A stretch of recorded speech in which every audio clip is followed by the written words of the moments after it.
Alright then guys, so we have got this question here. It's a 12 marker. Explain why there was opposition to the Weimar Republic between 1919 and 1923. So the first thing that you guys should be doing is, well, thinking first and foremost, it's a 12 marker, that means we need 3 paragraphs, 3 factors that help us to explain why there's opposition to the Weimar Republic. So as well as this, you want to make sure that you keep into the time frame as well. Alright, so 1919-23, you don't want to go in too far beyond that time frame. So let's start with the first reason, our first factor. We're going to talk about the Constitution. So a Constitution, basically just new rules for the country. So in 1919, that's when we get these new rules.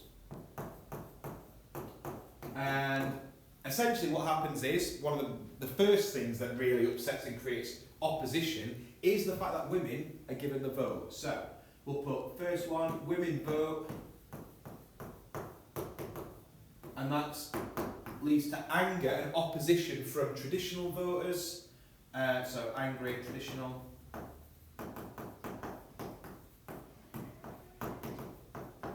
So a lot of groups, like obviously later on the Nazis, but also people that are involved with the Freikorps, maybe the DMVP, all these groups are very, very, very sort of traditional, and they don't like the fact that many women have been given the vote, or all women have been given the vote at this time. As well as that though, a little bit more specifically, we're going to talk about the idea of proportional representation. So another point is proportional representation. So proportional representation. This is basically just a style of democracy where, say for example, in 1919 at the election, the SPD, the Social Democrats, they get 38% of the vote, I should say. So, I don't know how to do like that, 38% of the vote. And that basically translates to 38% of the seats. So the percentage of the vote is the percentage of the seats in the Reichstag. Okay. Now, that's going to cause problems because now you only need a small percentage of the vote to get a seat in the Reichstag. So you end up with loads and loads and loads of parties. Now, what that means is, obviously no one can get a majority. So it becomes difficult to get 2/3 majority to pass laws.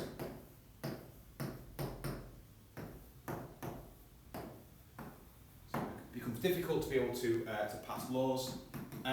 So people basically, especially from the right, from people like the Freikorps and groups like that, they say, well, democracy is clearly very weak because it's not able to pass anything because everyone's constantly fighting. So this sort of leads to opposition in the shape of, in 1920, you get the Cat Putsch.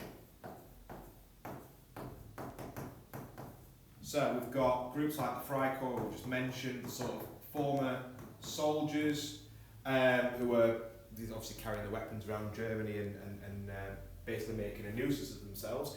In 1928, the Freikorps, they basically tried to overthrow the Weimar Republic. So their opposition at all this, at the idea of weakness, it leads them actually trying to take over the country.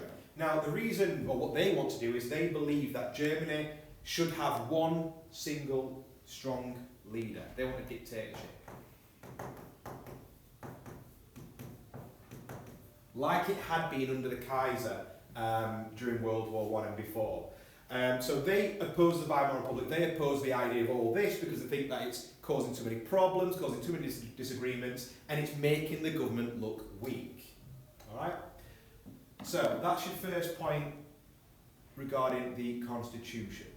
So we'll go for another colour for this next one. So let's go for pink, why not? So we'll start. Our second point is, we're going to go sort of down the middle here, is the Treaty of Versailles. Now we should be very, very familiar with what the Treaty of Versailles is. It's the punishment of Germany for its role in World War I. So in 1919, in the summer of 1919, the Allied powers, so Britain, France and the USA, they decide, okay, we are going to punish Germany for its role in the war. Now Germany isn't actually invited to this. It's called, so that leads to being called the Diktat. A dictated peace. They've got no say in it whatsoever. So already a lot of Germans are saying, well, this is very, very unfair. So Diktat, it's also known as a shameful peace. And it's known, the Treaty of Versailles is known as being really, really harsh, really humiliating for Germany. We're going to talk about some reasons why in a second. But it leads to the idea that because the Weimar politicians accepted it, we're thinking again about opposition, because the Weimar politicians accepted it, it leads to what we call the stab in the back myth. And that becomes very, very popular with right-wing groups in particular, groups like the Nazis, and that's their way of showing their opposition to the Weimar Republic. They believe that this brave country that had fought during World War I, it's being betrayed by socialist politicians or Jewish politicians in the Weimar Republic. So there's some opposition there. Now, to break the Treaty of Versailles down a little bit more into sort of how it's affecting Germany, we've got to look at LAM. Okay, so our 4 key terms. Now we're only going to do 3 because obviously you don't need to write word for word every single term. So we've got land. Now, in terms of land, Germany loses 13%. I'll put the percentage thing again. 30% of its land, including areas such as the Polish corridor and Alsace-Lorraine. Okay, that's among other areas, but there's around 6 million Germans who are now living abroad, so living in different countries, so obviously there's going to be a lot of opposition to that, with families being split up, etc. But one of the key things you need to remember is the fact that within that 13% of land, there is 20% of German industry, and about 15% of its agriculture. Now, what that means is essentially that all those areas where there's coal mines and factories, all those jobs are now no longer in Germany. So lots of people are going to be unemployed. And as well as that, in terms of agriculture, there's going to be a hell of a lot of food that is no longer going into Germany. So a lot of people will be starving as well. So that's going to create opposition. All right? Now, beyond land, we've also got the armed forces. So we'll put A for armed forces next. Now, we know that the Treaty of Versailles limits the German army to 100,000 men. It's not allowed any tanks, no air force, no submarines, so all these sort of new weapons as well. Now, obviously, all the other countries, they're allowed these, so this leaves Germany feeling particularly vulnerable, especially when you consider, I think the French have got an army which is, I think, around 250,000 at this time, so it's quite a decent amount bigger than the Germans. But we've got 100,000 men, obviously it leaves them very, very vulnerable. It's a key word to use. And again, because the Weimar politicians have basically accepted this, even though they've not really got that much of a choice, it makes a lot of people sort of feel very, very angry, very aggrieved, and they start to point fingers at them saying, you have left us weak, you have left us vulnerable. One more point I'm going to make is on money. Okay, let's get rid of that.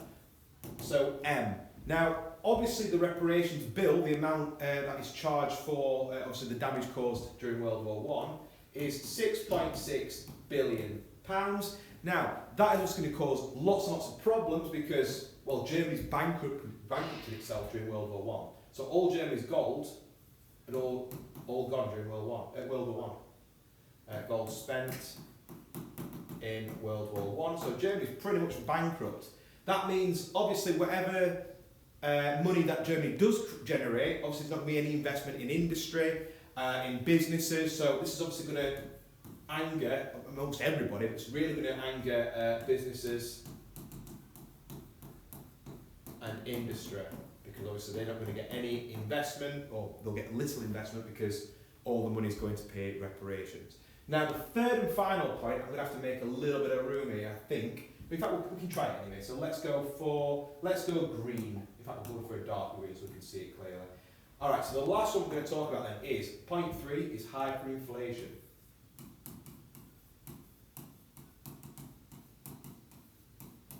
So, hyperinflation.